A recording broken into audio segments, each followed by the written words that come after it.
Buenos días, mi nombre es Manuel Jesús García Pérez, soy profesor en el Instituto de Estudios Avanzados en Historia de la Ciencia en la Universidad del Noroeste en Xi'an, China.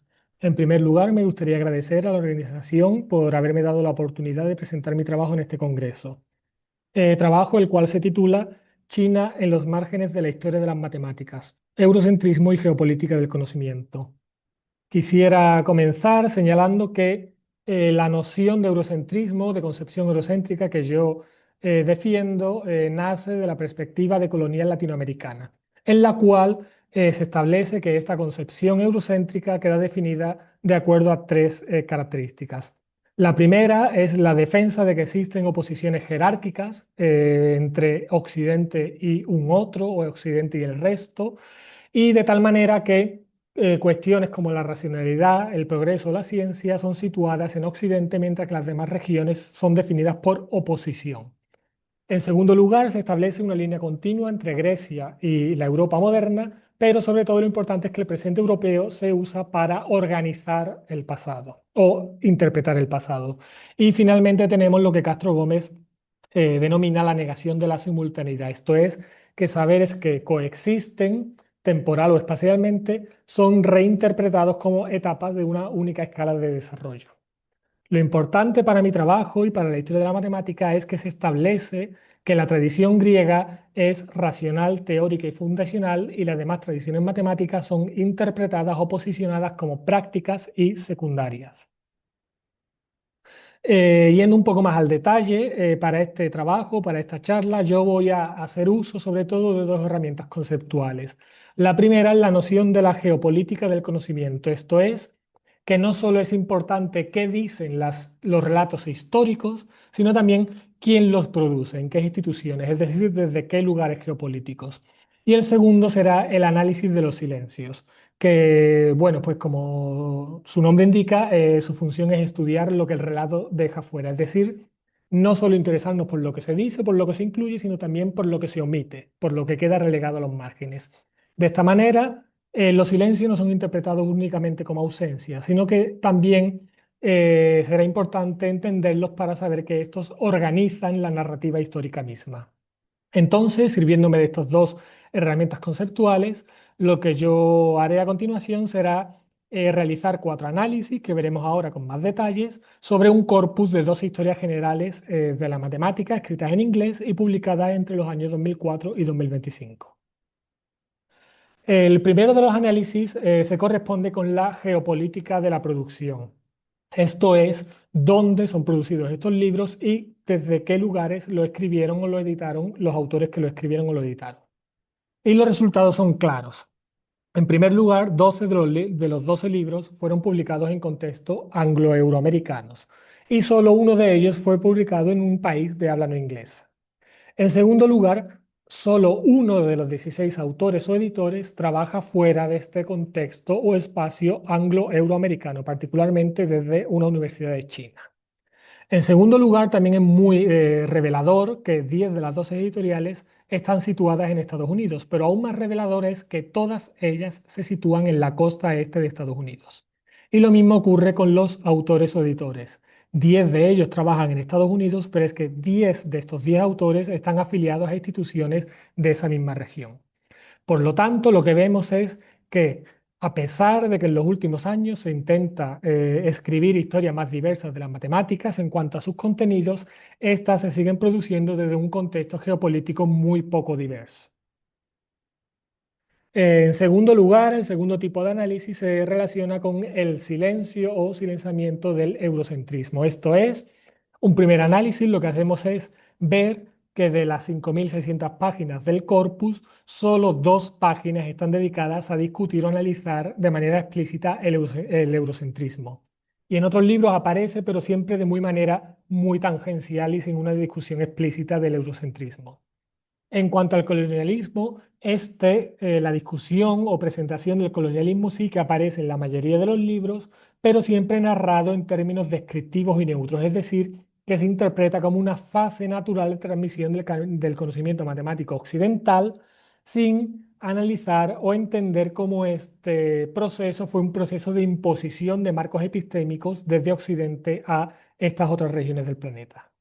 Por lo tanto, lo que yo interpreto es que hay aquí un doble movimiento, es decir, se están incorporando narrativas más diversas al incorporar tradiciones matemáticas que tradicionalmente fueron marginadas, como Egipto, Mesopotamia o China, o incluso se abandonan asunciones eurocéntricas más clásicas, propias del principio o mediados del siglo XX, pero esto siempre se ha hecho en estas obras que yo estoy analizando sin nombrar nunca el marco eurocéntrico como tal.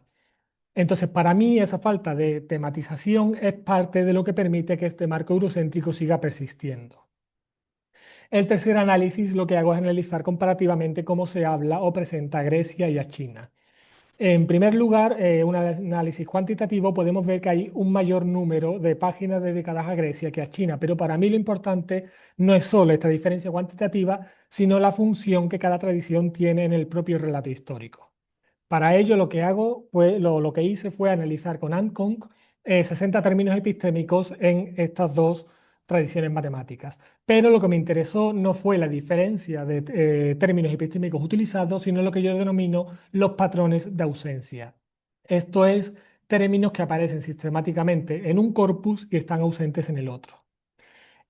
Uno de los más claros son los términos racional y razonamiento, los cuales, como podemos ver en esta tabla, se asocian sobre todo a Grecia y sobre todo se asocian sistemáticamente a Tales, Pitágoras y los jonios, para caracterizar que la matemática griega es una forma de conocimiento racional que rompe con todo lo anterior.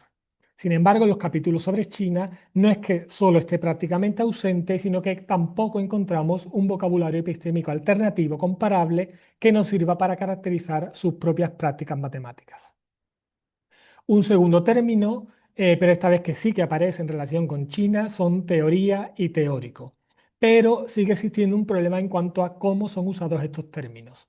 En primer lugar, en cuanto a lo que yo denomino la agencia, lo teórico se atribuye generalmente a un solo individuo, como por ejemplo Liu Hui.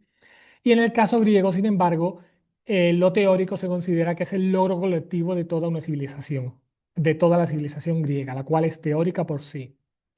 Y en segundo lugar tenemos lo que yo denomino la posición, ya que lo teórico aparece como adición o excepción a unas matemáticas que continúan siendo esencialmente prácticas.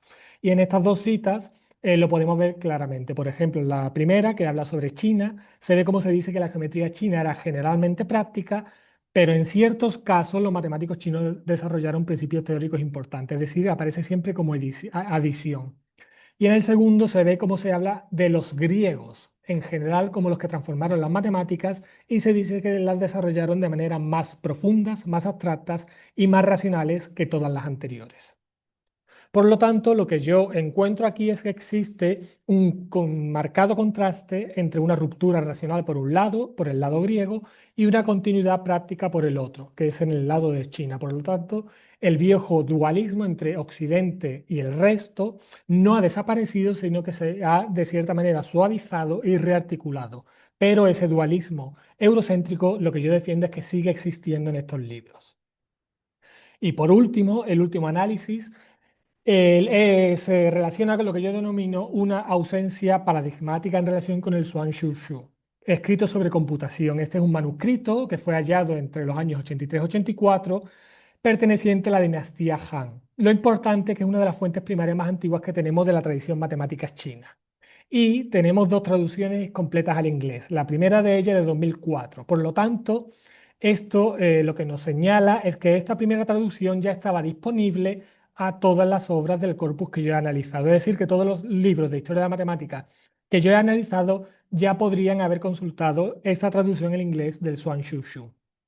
Por otro lado, Christopher Cullen, historiador de las matemáticas y astronomía china, hace la siguiente comparación. Él señala que si los 9 capítulos, una obra matemática importantísima para la tradición china, es análoga a los elementos de Euclides, entonces descubrir el Shu equivaldría a encontrar manuscritos preeuclidianos.